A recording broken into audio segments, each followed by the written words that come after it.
Bonita. I Oh shit! Let me go run and get my one. And it is time for us. We are back. Those Weekend Golf Guys. I'm John Ashton. He is Golf Magazine Top 100 instructor Jeff Smith, and he's hanging out in the indoor studio. Hopefully, the air-conditioned indoor studio because he is in Florida after all. am in Florida, Bonita Bay. Let me tell you, there isn't a whole lot of air conditioning going on down here, folks. You know, but you know, for the love of all things that are good and holy, it's not sweating to death today, right? I'm not ripping myself apart going, give me a towel, give me a fan, give me a cool drink of water or something. I'm not doing that. Okay, It's quit not moving the bad. microphone. It's making noise. Okay. Okay, it hurts my ears. Um, Ah, so I don't know. We're back into second winter here. The temperatures have been hovering around freezing, even for daytime highs in the 30s for the past few days. So I have not ventured forth to a golf course, nor has many other people, judging from the emptiness of the golf courses around me when I drive by them. Nothing sadder than a bright sunny day with lots of green grass and nobody playing. It's yeah. just, That's it's not You're nice. right. There's no fun there, is there? But a week ago, it was a beautiful day. And I went out to Neville Mead Golf Course here in town, which is a course I don't play. And I don't play it for a couple of reasons. One is it's a pure links course. I'm not really thrilled with the design. And the other thing is, every time I go there, there's at least a 20-mile-an-hour wind every time. You And it know, doesn't matter uh, what you direction you're should not playing live in, in a windy area of the country. it's always in your face, no matter what direction the hole is. So I'm amazed. it just makes no sense. But I did I did take my driver because I was scheduled for a PXG driver fitting. Oh, look at you, Yeah. Mr. Fancy Pants, huh? Yeah. I have And a EXG driver fitting today. Ooh. when I got to the tent set up at the very end of the practice tee, I mean, I told the dude, Brad, that was the pro there, that I said, come on, man, you should have a shuttle service for people from the parking lot. This is a long damn one. Come on. But got there, and there was a guy hitting a driver, and he kept apologizing for taking my time, and I said, no, no, no, no, I'm getting mine for free. You go right ahead. I'm not going to get into you know Yeah. anybody's attempt to make some money here. But Brad was really good, man, and this guy, I mean, he was basically telling you what part of the face he hit the driver on, judging from how it flew. Oh, And yeah. he was. I mean, I know that people who are, you know, cognizant of all those facts can do that. I can't, and I'm sure a lot of people who I play golf with may try to sell me that, but they wouldn't know either. They're just making it up. But he was hitting it nice. He had this consistent fade and it was set up and everything. And so we did the typical fitting thing. You set up and you start hitting with your current club to get Right. your current numbers. And I was doing okay. And then he gave me the PXG to swing, and the numbers weren't as good, and the distance wasn't as good. And he said, "Hey, give me that." And he looked and he went, "No, this is the wrong shaft." and he put the Ventus shaft in on the head, which is the same Right. shaft I'm playing with now. And man, whew, it flew. And Really? and he showed me it was all with the TrackMan, and he had it all feeding into his iPad, and he showed me the TrackMan numbers, and he goes, "All in the blue." And I went, Now, I what that means to everybody here is that means that, John, you were optimizing your numbers of the ball flight. So, for example, your angle of attack of the club coming into the ball must have been good. The uh-huh. spin loft must have been good. The ball speed must have been good. The launch angle must have been good. The spin rate must have been good. And how high the ball flew must have been good because otherwise you wouldn't have had it in the blue. TrackMan does this. They put this big blue color up there for you. So you know that you could not have hit it better based upon the speed that the club is moving. Oh, cool. So that means that you can find out, and it's a really wonderful tool for the people who are club fitters, Mm-hmm. is they know could it have been better, yes or no? I got But as you. a teacher, I look at that and I go, could it have been better? Yes or no? What do I need to do to get this player to produce this again and again and again? The club fitter is going to go, it's a head and a shaft. And the teacher's going to go, I don't know. Maybe it's the movement too, right? Yeah, yeah. Right? Because the club fitters don't say, I don't know, might be not the movement or not. But we can see it and go, we know. Well, I did hit So a couple bad shots. They were screamers, low screamers that didn't go very far. that And those weren't blue. no, they weren't blue. And It must have been red. and the guy, I was getting red. Stop You know, hitting. kind of embarrassing to hit a shot like that in front of a pro. You know. Anyway, although you'd think after dealing with you, I should be used to it by now. You But should be. but anyhow, Brad said, John, you know when you're the first move you make in the takeaway is you're moving your hands forward just a little bit. So when you come back down, you're hitting it close to the heel. He said, just be more cognizant of keeping your hands closer to your body the way they are when you set up. And that's what I did. And that's when they started going all in the blue. Yeah, isn't that amazing how certain little things can make something else happen? Yeah. Yeah. And it's things you don't, and that's the thing about trying to fix yourself, because I had no earthly idea I was doing that. I had no idea. I was just getting frustrated. Why am I hitting them like this? I don't usually hit them like this. What am I doing? And if you have somebody there who knows and can look and notice and tell you what you're doing, it is so much more better than trying to figure it out on your own. It is. So here's a thought. This is kind of a reasonable thought. If you pay attention to this, John, you've got a thing in your hands and it's so far onto the ground and the ball's in a certain place and your handle's in a certain place. And the second you change something, you've now changed the angles that you're delivering this club. Mm-hmm. So, for example, you just gave one and said, hey, when I cram my hands forward a little bit, I've reset all the angles of my swing and delivery of this club into the ball, and it's now going to hit it on a different part of the club. Or the face is going to be in a different place. Or the face is going to speed up or slow down when it does it. There's all kinds of what happens when you change something. You change everything. Oh, yeah. Oh, yeah. Everything is dependent upon everything else, man. Yeah, you got that right. Yeah. You got that right, brother. Kind of scary. But again, that's why not to make this a commercial for getting lessons, but that is why, especially if you find yourself not hitting it as well as you were hitting it at the end of last season, or not hitting it as well as you'd like to hit it, or not as well as you have on occasion hit it, you need to go to somebody who can answer the questions, why am I doing this? So, and it's not your brother-in-law and it's not the guy next door, you know? Yeah, a good fitter will send someone to a good teacher if the player is doing bad things and going to hit it in a bad place on the club, or they're just not swinging as fast as they could. They're going to send them to somebody first. Yeah. A guy who's just trying to get through the day and take his fee for fitting is going to just say, all right, this is who you are right now. This is what I'm going to fit to.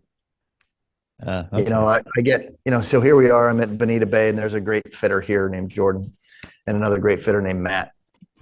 And they send me people to fix a problem that they can understand that that's a problem before they actually will fit them, because they know that these people are about to spend, $1,000 plus on a set of new stuff. And they want them to be very satisfied. Yeah, definitely. Because it's going to come back on them. If I get fitted for a suit and it doesn't fit, I blame the tailor. If I get fitted for a golf club and they don't work, I blame the fitter. That's always the case. Yeah. Yeah.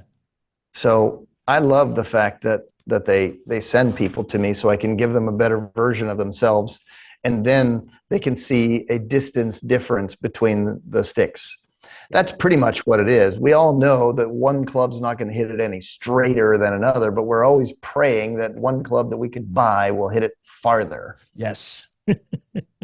right?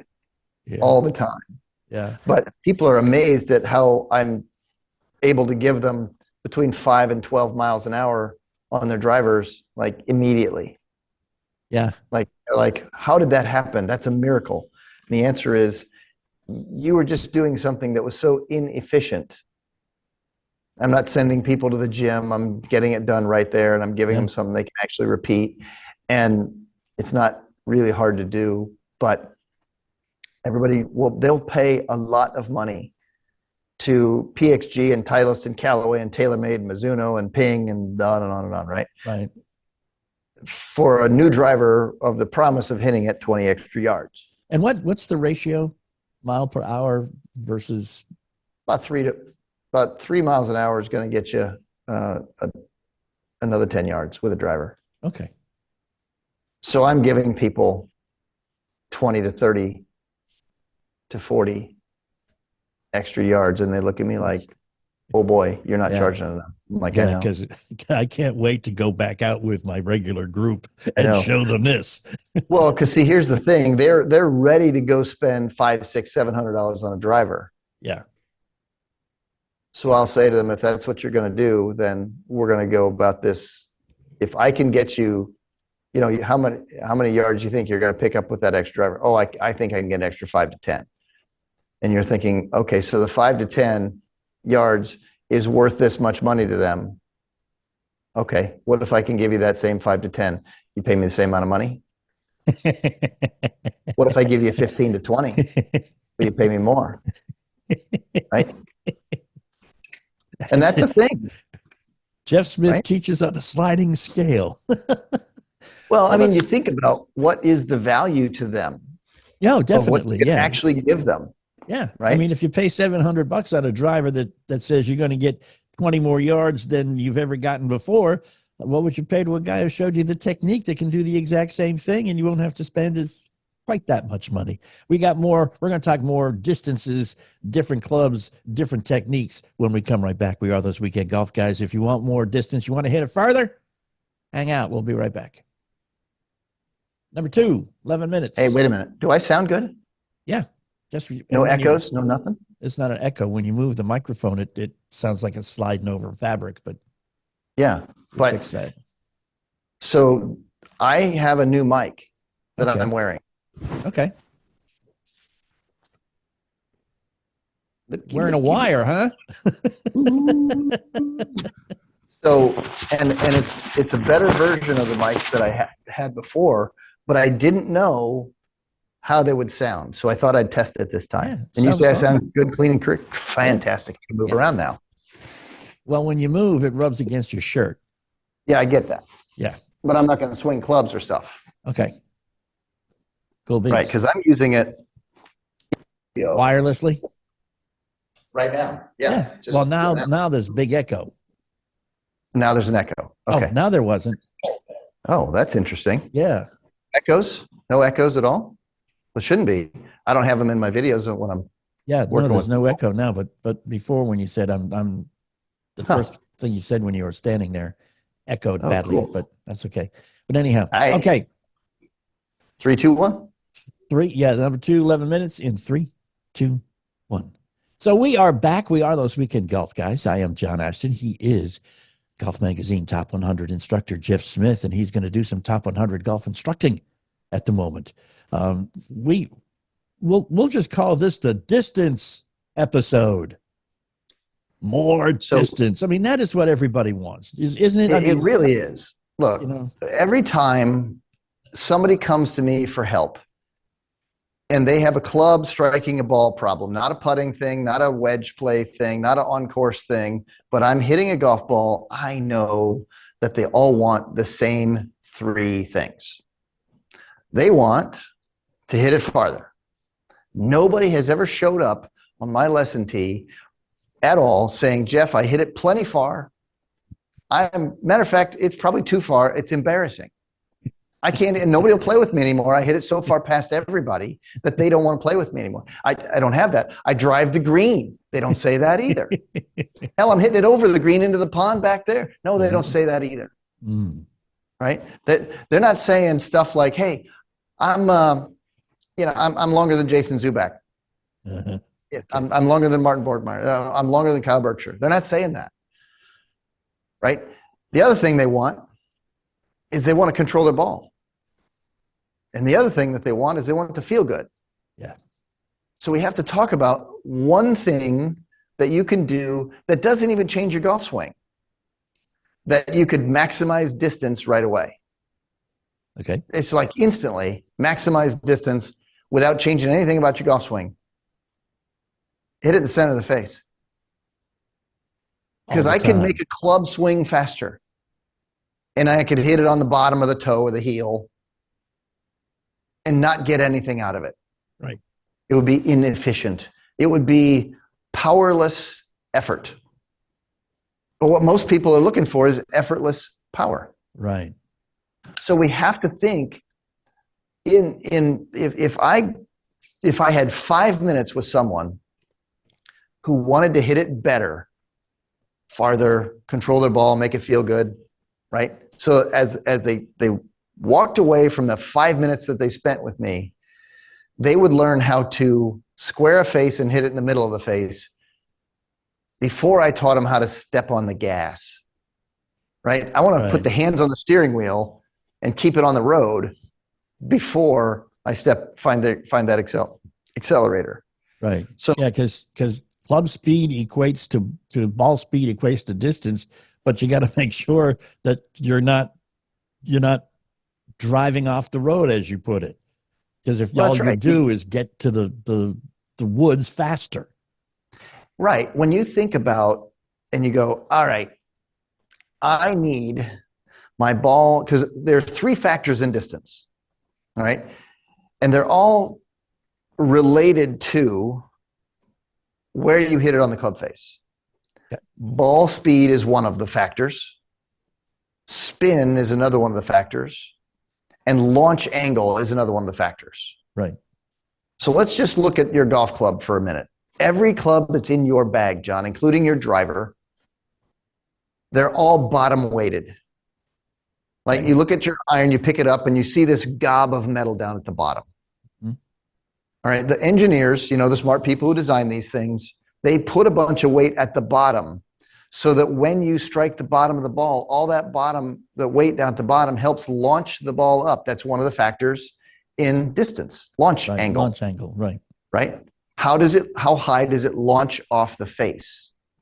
Okay. We need a decently high launch angle off the face. Because if I hit it and I didn't get the club to the bottom of the ball and I hit it thin, I'm hitting it on the low part of the club to the middle section of the golf ball. And this ball is not going to get up in the air. It's going to launch low. Therefore, it's going to fly low. And then it's going to hit the ground sooner. You get my point. Mm-hmm. It's the ground sooner. Well, that's where all the friction is, Right. Ponds that we didn't carry it over. Bunkers we didn't carry it over. Yeah. Uphill landing areas. And just, oh yeah, by the way, grass. Mm-hmm. All that's going to slow the ball down because none of us are playing on airport runways. So because we're not, a launch angle helps us get the ball in the air and it gets us there. So hitting it in the middle of the club face gets that weight that's at the bottom of the club below the golf ball to help it launch. Okay. All right. Hitting it in the middle of the face also optimizes spin. If I hit it low on the club face or out toward the toe or over by the heel, the ball is spinning way too much. So I've not optimized the spin, so I'm losing distance because the ball is spinning. It's going to hit the ground sooner and spin backwards or stop rolling forwards as you think of it, or it's going to have so much spin, it's going to climb high and fall down steeply. So now we have too much spin because spin is a good thing up to a certain point. Mm-hmm. Much like anything else in life, too much of a good thing is no longer a good thing. Right. Hence, John, look down at your belly and think, well, too much pizza, no longer a good thing, right? In my case, too much pizza, too many brownies, Yeah. no longer a good thing, right? So we've got to understand that spin is that way. There's an optimal amount, right? So we've talked about launch angle, we talked about spin, but now we got to talk about ball speed, all off the center of the face. You and I both know if I said, hey, John, I want you to hold up any club in your bag up in front of you and then touch the one spot on that club that you can hit a ball where it comes off the fastest and goes the farthest. You're instantly going to put your finger dead center in the middle of that club head, aren't you? Yes. That's why we need to learn this, folks, because that is the hot spot on every club face that the manufacturers made. There is a hot spot. It is called the sweet spot. It is the part where the ball launches off the fastest, the spin is optimized, and the launch is the best. And what has happened over the ensuing years is that the engineers have designed these clubs to make that particular spot larger and larger. Yeah, that's because they made the heads larger and moved the weight to the outsides and the perimeters. Right. And once they do that, they've expanded how hard, because everybody knows how hard it is to hit that thing. Mm-hmm. Look at the tour players' clubs. You know, they got a little tiny spot, about the size of half a dime, worn out in the middle of their club face. They're that good. Yep. So how do I get people to hit the middle of the face and get more distance right away with the same club head speed? You know, John, if you looked at your clubs and if everybody listening to this was honest with themselves, they'd pull their clubs out of their bag and they'd look at the club face and they would realize they're hitting it all over the face. That's why I clean my clubs after every round so that nobody will notice. Is that it? Yes. Here's an idea for you, John. Why don't you get some of that blue painter's tape and play golf with it all over the face except the center. So in case you hit the center, then all of a sudden you just peel off the blue painter's tape and that's the mark that's left over and people think you're a better player. I'll get right on that. You'll get right on that. Yeah, that's a good thought. So I've seen people, you know, they'll stand up there and they'll catch one in the center and then the next one they hit on the driving range and they'll see it off center and they'll lick their thumb and they'll go rub out that one that's not in the center. Right. Like, yeah, okay. Yeah. Making myself feel better a little bit now. Right. But no, the point here is how do I get it so that people can instantly maximize who they are in 5 minutes time? If I had 5 minutes with people and that's what they were after, their ball would fly higher and better. Their ball would fly further and it would feel good because it always feels good on hitting it on the sweet spot. That's when we hit and we go, oh, it's butter. Right? Yeah. We got that. Right. Okay. So we have to know what's the best way. How do I do that in 5 minutes time? Can you explain it in 1.5 minutes time? I can. Let's do it then. First, I'm going to check their golf grip. Okay. And I'm going to make sure that two things are happening.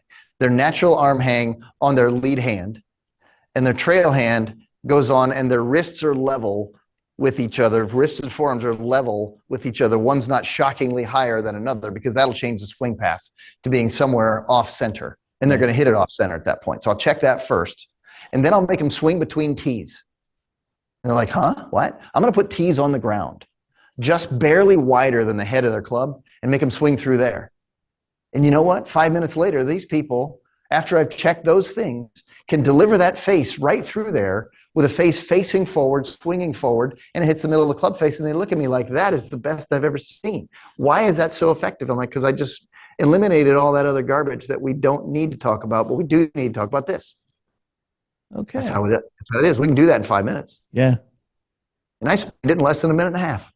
You did indeed. You did indeed. I know. So, but that's an exercise that people could repeat at home in their own backyard or even in their garage or basement or living room for that matter. Mm-hmm. If I can get that done, they can deliver that club right through the middle of those tees and boom, center face contact is happening. And that instantly they're better. Yeah. 90% of the battle right there, right? Yep. It's a big deal. Yeah. It's a big deal. You know, you can't, well, when we come right back, which we will in just a little bit, we will just reiterate the movements that precipitated the swing between the tees, maybe spend a little more time on the idea of the natural arm hang and the wrists being even. And we will have this episode up on YouTube so you can actually follow along visually if you want to. We are those weekend golf guys, and I think we're going to come right back. Yeah, we're going to come right back. Number 3 in 3, 2, 1.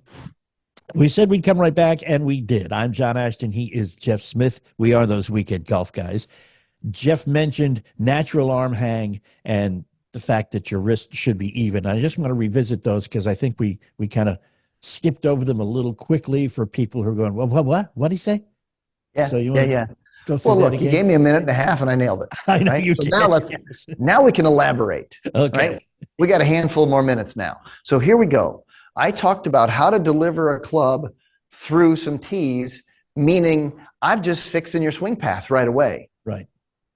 One of the biggest influences after you set your body toward your target, right? So let's say I got my targets out there and I got my body in line with it. Okay. Like we've been all talking about that for years, and there's a good reason for that. But let's understand what happens next is crucial, because your arms are attached to your body and they are swinging the club. So those of you watching at home on the YouTube thing, I'm tipping over, and you can see, because I'm standing here in front of this camera, you can see as my arms are hanging, you can see one arm. My forearms are level. I've put my grip on there in a way that my hands, as I pick them up like this, you can say, look at this. This guy looks like he's a one-armed golfer. Yeah. From a down the line perspective. Now, what I see a lot of times is people who have a club in their hand and they push the handle to the ground, like shove the butt of the club toward the ground, and they swing their arm in. And now, how many forearms do you see now, John? How many 2. wrists? How many forearms? 2. Because one of them is higher off the ground than the other by a lot. Yeah. Now, all of a sudden, my swing path, my right arm, my trail arm, the one that's, I'm the right-handed golfer and I hit with the right hand a lot, right? Mm-hmm. I'm going to swing this now out away from my body on the way back and down across my body on the way through, because my right arm is higher off the ground than my left. So my left arm is actually closer to my body. My right arm is farther from my body. And next thing you know, I'm swinging across my body inward. And there's no chance to have a powerful swing direction when it starts on the other side of your body, on the other side of the ball, coming toward your body inward.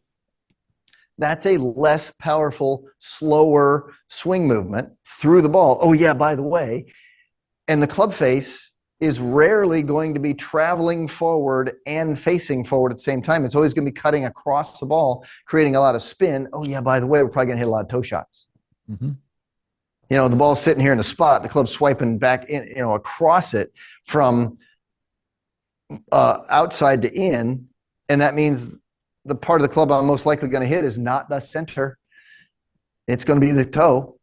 And you all know that balls don't come very fast off the toe, and they spin a whole lot. And guess what? We're cutting across it, so we're swiping across it, creating a whole lot of spin. Nobody's happy with this. Yeah, they may not be as fast, but they're fast enough to get you to lose a ball because it's not going to go anywhere close to the direction you are hoping. Yeah, you're right. So let's think about that in terms of leveling out the forearms. How do I do it? Well, the first thing I do is make sure that somebody is not tilting their chest down too much and cramming the handle low so the thing points, at their crotch or even under it, I've seen. Mm-hmm. And I just make them stand up a little taller, and the arm will raise, the left arm will raise, the shoulder will be up. It'll be more of a natural athletic stance, and then we'll just swing the arm in, the right arm in off the side, and boom, here it is, looking down the line camera, John. All of a sudden, here I am back to a one-arm golfer again. Yep. Right? They're now level. I look at them up like this, and you can still see one arm. Guess where this path is going? Down the body line. It's a straighter path toward the target. It's no longer cutting across it. It is now coming from behind me and down around it in front. And next thing you know, I'm delivering a club into the back of the golf ball from the inside. And boom, I've found the center of the face. So swing path is affected by how you put your arms on. And what I didn't say was how far over your left hand was turned, how far under your right hand was turned, none of that stuff. I didn't talk about that. Right. I talked about whether your arms were level at that time. The second that they're unlevel, you are about to see a swing going one direction or the other across their body. So if my right arm is actually lower, if I raise my left so high, whoop, and I put my right arm underneath, you can now see two forearms, can't you? Yep. Except this time, my right forearm is the low one, and it will track inward on the way back and outward on the way through. So next thing you know, if I wanted an in to out path, I would do a little bit more of that. So I would tilt a little bit to the right. My left side would go up. My left arm would go higher off the ground. My right arm would be lower to the ground. I'd put it on there in the same hand position, and I instantly have a path that moves in to out. I was going to ask if changing simply the arm relationship to each other is a technique necessary if you wanted to fade the ball or draw the ball. Oh, I just kind of mentioned that, didn't I? Yes, you did. Yeah. Certainly affects that, doesn't it? It does. But can Because you, it can just you do it on changes the purpose? swing direction. Yeah. And I did it on purpose, right? Okay. So I can make that simple adjustment. And I can be really good at helping people in a short amount of time swing it differently and deliver the center of the face to the ball. And next thing you know, they feel like it and they look at me like, that's amazing. How'd that happen so soon? And the first thing I did was not change how they put their hands on the club, but I changed the level of their shoulders and arms when they left them alone. And then they could see what it's like to keep the same grip feel in the hands as they relate to each other. But one hand is now, let's say, one arm is now more level with the other. And next thing you know, the swing direction is a whole lot straighter. Mm-hmm. They hit the center of the face a whole lot more. And they're like, my God, I didn't change much at all. Right. And they're like, I've been playing this way for 20 years. I'm like, wow, that's a shame. What a waste. I see that, right? Yeah. I know. It's like, hey, wait a minute. What a shame that is. I hate to see that for you. But then all of a sudden, they're delivering it and they're hitting the center of the club face. So that means all that weight at the bottom of the club just got below the ball and it came in at a really good angle. It hit it in the middle of the face. The ball launches high, has optimized spin, and it felt really good. And they're like, how many yards does that pick up? I'm like, 8. I'm like, I just picked up 8 yards. Like, yeah. Mhm. Oh, yeah, by the way, that's an 8-iron you're swinging. Yeah. Wonder how that translates to your driver. And they're like, oh my God, it's got to be 15. I'm like, sure does. Yeah. That'll Yeah, be see, a $400 that's the- lesson, please. Because that'll be those guys, right? Because they're the ones willing to pay $400 plus for a new driver. Yeah, exactly. Exactly. That's the downside to being able to swing the club correctly and hit center face on a consistent basis is now all those yardages that you've come to expect from your clubs for so long are all wrong now. Yeah, I know. Now you're going to be putting downhill putts Right. because you're going to be above the hole a lot, Or chipping Right. from the back. Yeah. or chipping from the back, right? And you're going to go, okay, how do I deal with this now? Right. How do I, the first round, you go, I don't trust it yet. I don't trust it yet. And Yeah. you wind up completely nuking it over the pin all the time. And you're like, okay, I see this. But then when something's on the line, you always take the club that you know is going to get you there. And then you wind up with a 30-foot downhill putt because you had too much club, Yep. right? Yep. But here's the thing is I tell people, hey, look, think of all that money you are about to spend on a driver. You spend it on me and 3 more rounds of golf. There you go. And they're like, oh, that's better. Like, yeah, you just got more out of that. Right.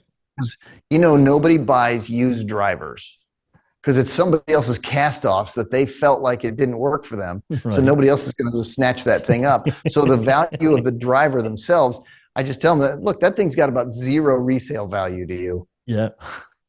And hence why golfers of all stripes have old golf bags filled with old golf clubs. Got a in their garage full. Yes. They do. They got a garage full. Drivers It's and crazy. putters are primarily what they do because those are the clubs that we think are going to save us. Yeah, that's right. Yeah. They're going to go, oh my God, I got to have something better than this. Yeah. This thing just doesn't work. Yesterday, I gave a guy a putting lesson. How much time do we have? A minute. Okay. We're going to do this in the next segment, Okay. right?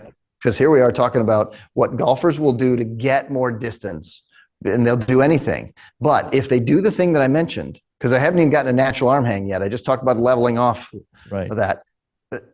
They can hit it in the center of the face instantly, and then all of a sudden their confidence grows and they're willing to swing it faster. Mm-hmm. It's an amazing phenomenon because they're no longer swiping across it, because the second you swipe across the ball and it starts spinning offline, you're not adding power.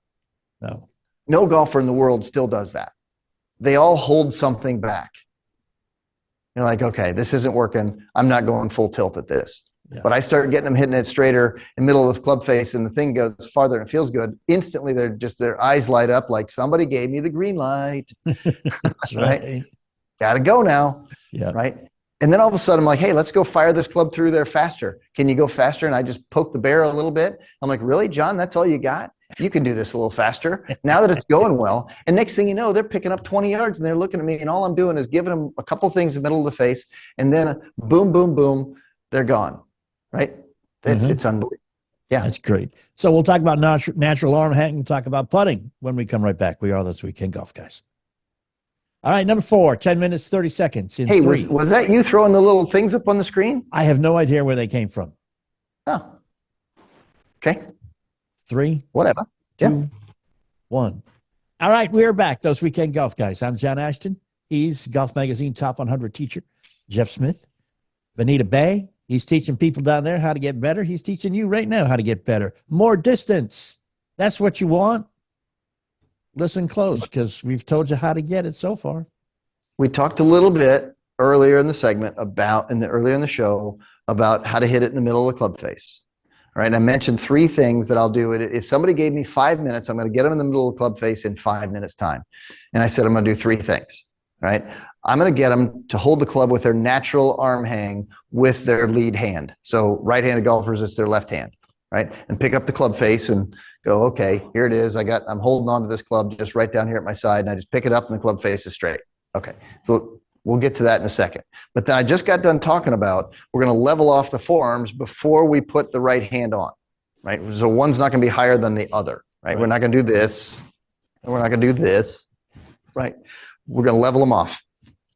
So that means we're going to deliver one down the line and get to the middle of the face. And the third thing I said is we're going to swing between some tees, because there's some visuals. So I put a couple tees on the ground, and I stick, like let's say I got a mat right here in the studio, right? And I go through and I just put the club head on the ground. And I put a tee in the ground on either side of it into the mat, so that they would, if they clobbered either tee, they would know they didn't swing through there. But I give them about a 1/4 inch on each side. So that way, maybe 3/8 of an inch is total, maybe a little less than a 1/4 inch, right?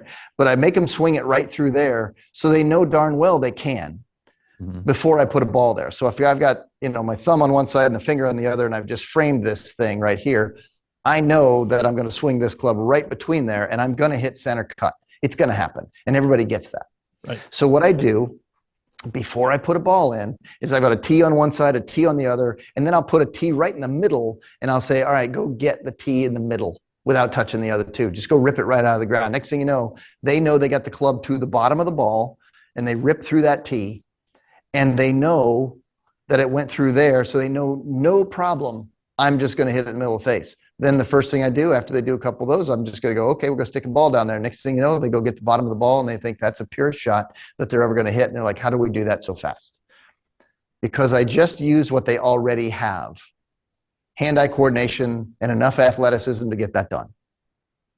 So that's the first thing we do. We level off those forearms, we stick some tees in there, and we make them swing between those tees. And once we do that, I know we're going to get center face contact.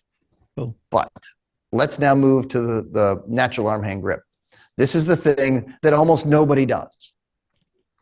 So I'm going to face in the camera, and I was dropping my hands and arms and look at where they hang. So John, you can imagine how yours hang. Everybody's just going to look at themselves and look at my lead arm, my left hand, right? Just hanging naturally when I'm standing in a golf stance, right? My arms hang that my palms are basically facing my thighs. Right. I don't see anybody grip a club how their arms naturally hang right off the bat. I have to shake their arms free, let them go, and go, hey, look at what was happening. So what would be on top for me? My index finger knuckle would be on top of a club, and my left thumb would be on the side. So I just put a club in my hand at that point and pick the club up and go, ooh, natural arm hang meets straight line club face. Mm-hmm. Oh, okay. So then what happens as I move, my arm doesn't roll around and the face doesn't twist around because I'm just bringing it back and through across my body in the way that my arm already wants to be, hanging out of its shoulder socket. But most people, John, they come to me and their arm hangs one way and then they alter it. Almost always they alter it where the back of the hand goes more toward the target, a weaker, golf terminology, grip, thumb more on top. So the first thing that happens is they put their hand on it in that way. The first thing that happens is as soon as they move it, it starts to roll to its natural position, thus opening up the club face quite a bit. Yes.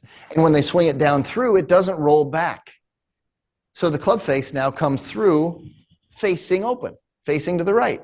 And then golf teachers who allow that sort of thing to start, then they say, oh, well, we got to turn the left wrist down just to square the club face. Wait a minute. We got about a third of a second to do this. Yeah, one now, of those moves. That's a slow down swing. Yeah. It's Right? There's it's a move fast you down don't have swings are about a time. quarter of a second. It's a Nobody's move you got don't time have for this. time to come. No, you don't. And nobody's got time for this. No. It's like that YouTube video from a few years ago. Ain't nobody got time for that. Right? Remember that video? Yeah, That was I do. hilarious. Yeah. So anyway, I just let them say, okay, we're going to start with your natural arm hang, put the club in there, pick the club up and stick it out in front of you and go, hey, is the lines on the club face, are they straight up and down? And they said, well, yeah. And I said, okay. So we'll turn and we'll go, all right, we'll just make a one-handed swing. And what are they about to get at impact? And it's a square club face because they didn't manipulate any arm. Right. Then they put their hand on the other side of it with the forearms level, and they're just going to swing like that. And they go, oh my God, it's the easiest feel I've ever had. Yeah. It's because we left your body parts alone and we didn't try to alter them and twist them in the socket the way that they don't want to be. Right. They'll always seek the middle zone of their mobility. And that's how that arm naturally hangs. It isn't that they can't hang palm up for me. It's not that I can't do this. It's the fact that the natural place for them to go is more palm toward my thigh. I can turn it the opposite way as well. So I'm kind of going somewhere in the middle of my zone of how my arm naturally hangs. Guess what? I can square a club face like that, and I don't feel like I'm doing a darn thing. Mm-hmm. Because you're really So not. I'm not just advocating a stronger left-hand grip, right? What I'm advocating is understanding how your arm naturally hangs down and hold the club that way, because there's less movement on the way back of the arm and club rotating around. And if there's less movement, now I'm not having to fix a problem. So I didn't start with a problem that I had to fix on the way down, because I certainly created one on the way back. Right. I don't want to do that. That's just dumb. Because right? your arm is going to be in the natural position at the bottom of your swing anyway. Yeah. And unless you are one of those guys whose adrenaline can slow down time so that you have the time to make that conscious change. Yeah, that's which you don't. Right. So, yeah. So let's talk about this natural arm hang grip in putting as well. Yes, please. Oops. Putting? I thought they were talking about distance. Wait. Now that we're on the topic of natural arm hang, I just talked to you about what happens when you do hang it and put it in a different place than where it naturally hangs. As soon as you begin to move, it rolls the club face open. Mm-hmm. What club is going to cost us the most shots if we roll the club face open and have to square it? It's arguable that it's the putter or the driver. Mm-hmm. It could be argued either way, couldn't it? Okay. Yeah, I guess it could. Yeah. Okay, but the putter is more precise. The driver, we got a big place to hit it into, and the putter, we got a little place to hit it into. So we got to be more precise with the putter, right? In that simple thought. Even though the driver's going to go far, if it's 2 to 3 degrees offline and you hit the ball hard, it's going a long way offline. So we got to be careful with that. Yeah. So the putter, I'm also going to grip the lead hand with the putter with the way the arm naturally hangs. And that means that that grip that's always flat on the top on the putter isn't in the right spot anymore. Right. So I'll turn the putter grip so that their hand can hold it the way that the arm naturally hangs, so that the putter grip fits into their hand. So a lot of times the flat spot will go, basically over on an angle off to the right side, and that little ridge from the flat spot to the other part of the grip, the curvy part will be in the lifeline of their hand. And you know what? And I square the club face to that, and bam, people hit a straight golf shots or straight putts like you wouldn't believe. They look at me like, wait a minute, that's not supposed to be that way. I'm like, because you're doing too much face opening on the way back that you have to close it on the way through, and you're never good at that. Right. How about we just don't let that problem happen to begin with, folks? Yeah. Eliminate So the much problem easier. completely, man. It's so much easier. Yeah. Right? I hate the notion of having a problem for people that they've created on their own, and we let that happen. It's just terrible. Can't do it. Nope. So All right. anyway, So I hope you have taken this all to heart, man. hope so.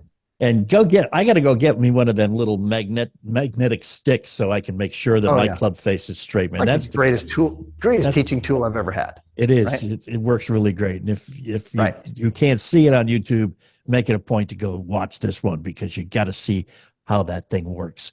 But just to recap, arm hang, natural arm hang. Make sure you got that down, because gripping it with the natural grip that your arm hang dictates is going to allow you to hit it center face more often, giving you more speed, more distance, better putting, and a lot lower score the next time you go out to play some golf. All right, man. Go to work. Got it. See you. Thank you.